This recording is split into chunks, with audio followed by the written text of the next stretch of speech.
నమస్కారం. ఆనందమయ జీవనానికి స్వాగతం. ఉత్తములైన వాడు, ప్రజ్ఞావంతుడైన వాడు, సాధకుడైన వాడు తనకెదురయ్యే పరిస్థితుల్లో ఎట్లా ఉండాలనో సింగధీమణి శతకంలో ఇట్లా చెప్తాడు. ఆపదలందు ధైర్య గుణము, అంచిత సంపదలందు తాల్మియున్, భూపసభాంతరాళమున పుష్కల వాక్చతురత్వం, ఆది బాహాపటు శక్తియున్, యశమునందనురక్తియు, విద్యయందు వాంఛా పరివృద్ధియున్, ప్రకృతి సిద్ధగుణంబులు సజ్జనాళికిన్.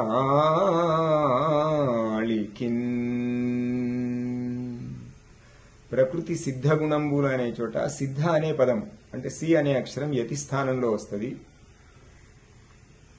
యతి స్థానంలో స రావాలి వాస్తవంగా.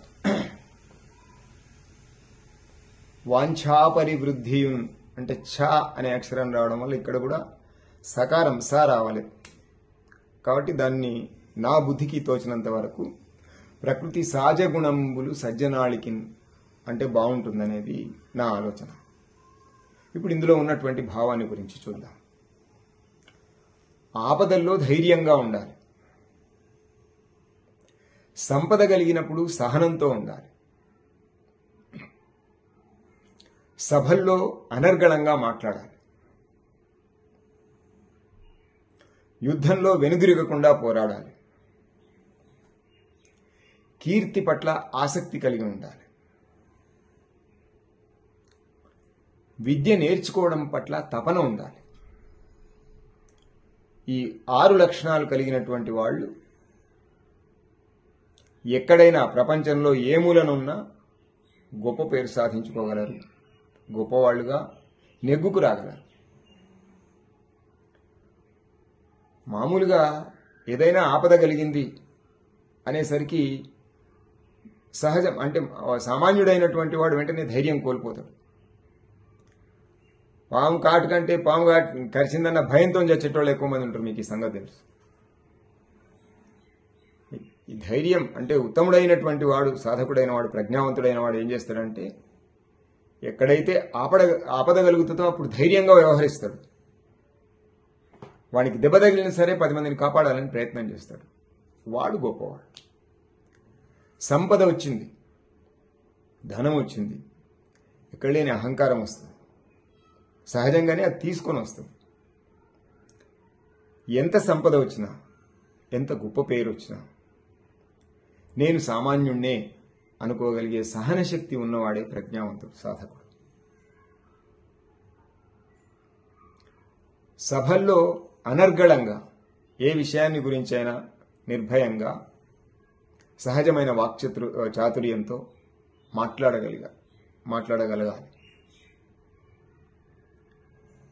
చాలామంది ఇంట్లో బ్రహ్మాండంగా మాట్లాడతారు, 10 మందిలో మాట్లాడాలంటే నాలుక పిడిసగట్టుకుపోతుంది. బళ్ళల్లో కూడా మనం చూస్తుంటాం, స్కూళ్ళల్లో, కాలేజీలలో. వాడు బెంచ్ మీద క్లాస్లో కూర్చున్నప్పుడు బ్రహ్మాండంగా మాట్లాడతాడు, అందరినీ అలరిస్తాడు, నవ్విస్తాడు, ఏవో చెలోక్తులు విసురుతూ ఉంటాడు. మైక్ పట్టుకొని మాట్లాడాలంటే కాళ్ళ చేతులు వణుకుతాయి.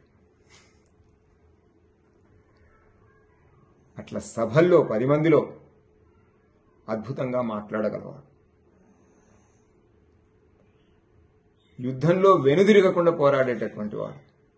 విజయమో వీరస్వర్గమో తేల్చుకునేందుకోసం నిలబడగలిగేవాడు. కీర్తిని సంపాదించడం పట్ల, కీర్తి అంటే వ్యక్తివాచకం కాదు ఇక్కడ, యశస్సు, మంచి పేరు, గొప్ప పేరు ప్రఖ్యాతులు సాధించుకోవడంలో ఆసక్తి కలిగిన వాడు. అన్నిటికంటే ముఖ్యమైనది 6వ లక్షణం. విద్యలో అంటే విద్య నేర్చుకోవాలనేటటువంటి ఆలోచనలో ఎప్పుడూ ముందుండేవాడు. విద్య నేర్చుకోవాలనేటటువంటి తపన కలిగినటువంటి వాడు, విద్యా తపస్సంపన్నుడు. ఈ 6 లక్షణాలు కలిగిన వాడు అంటే ఆపదల్లో ధైర్యం, సంపదల్లో సహనం, సభల్లో అనర్గళంగా మాట్లాడడం, యుద్ధంలో వెనుదిరగకుండా పోరాడటం, కీర్తికాంక్షను కలిగి ఉండడం, జ్ఞాన తృష్ణను, విద్యను నిరంతరం నేర్చుకోవాలనేటటువంటి జిజ్ఞాస కలిగి ఉండడం, ఇవి ఉన్నవాళ్ళు ప్రపంచంలో ఎక్కడైనా కానీ రాణిస్తారు అనేది సింగధీమణి శతకకర్త యొక్క బోధ. దీన్ని ఆలోచిద్దాం, అనుసరిద్దాం. విజయవంతమైనటువంటి వాళ్ళ జాబితాలో మనం ముందుందాం. ఆనందో బ్రహ్మ.